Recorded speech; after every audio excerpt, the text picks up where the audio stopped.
Welcome back to Arab. Today's story is one you absolutely don't want to miss, because at the end of this video I'm going to reveal a chilling detail about Bagram Air Base that almost nobody is talking about. And trust me, it'll change the way you see this entire controversy. So let's dive in. Former President Donald Trump has just issued one of his boldest demands yet. He wants Bagram Air Base in Afghanistan returned to the United States. Yes, the same Bagram that was once the crown jewel of America's military presence in the region, abandoned in the middle of the night back in 2021 during what many call the disastrous withdrawal under Joe Biden. Now, if you don't remember, Bagram isn't just some dusty airfield. Built by the Soviets in the 1950s, expanded during the bloody Afghan War of the 1980s, and then taken over by the U.S. after 9/11, it became the beating heart of America's military power in Afghanistan. Think of it as a fortress, a launch pad, and a symbol, all rolled into one. From drone strikes to logistics, from launching counter-terror missions to housing troops, Bagram was the ultimate stronghold. But then came the withdrawal. U.S. forces slipped away in the dead of night, without even telling Afghan allies, and just weeks later, the Taliban rolled in and took it. On the very same day, Kabul fell.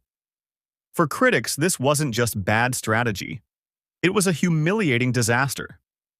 Billions of dollars of equipment lost, vehicles left behind, weapons later resurfacing in black markets and even other conflict zones. And now, Trump says, enough is enough. His warning to the Taliban was crystal clear.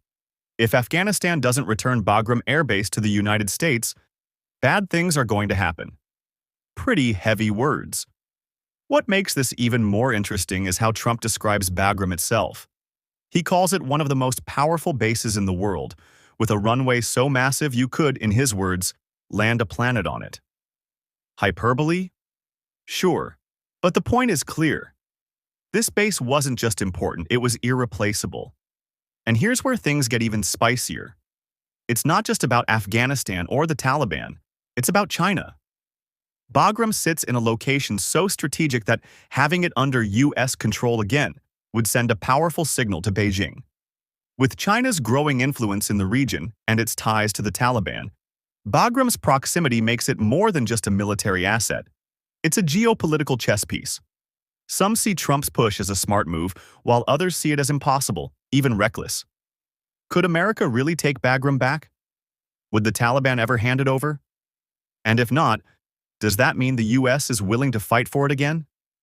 These are the questions rattling Washington, with even major outlets like the Washington Post weighing in, saying a U.S. return isn't a bad idea. And of course, Trump being Trump, he hasn't forgotten the sting of the withdrawal. He still rails against the weapons, vehicles, and cash lost under Biden, calling it one of the greatest blunders in U.S. history. For his supporters, demanding Bagram back is a way of rewriting that failure. For his critics, it's pure political theater. But here's the detail I promised you earlier, the one almost nobody's talking about. While Bagram is in Taliban hands today, multiple intelligence reports suggest parts of the base are quietly being used by China for infrastructure and surveillance projects. If that's true, Trump's demand isn't just about pride. It's about preventing America's most powerful adversary from planting its flag on what was once a symbol of U.S. dominance. So here's the real question for you. Is Trump's call to reclaim Bagram a bold stroke of leadership or just an impossible fantasy? And if America did try to take it back, what would the cost be? Let me know what you think in the comments. And as always, make sure to like, subscribe, and stick around. Because the world of power, politics, and global chess games is only getting crazier.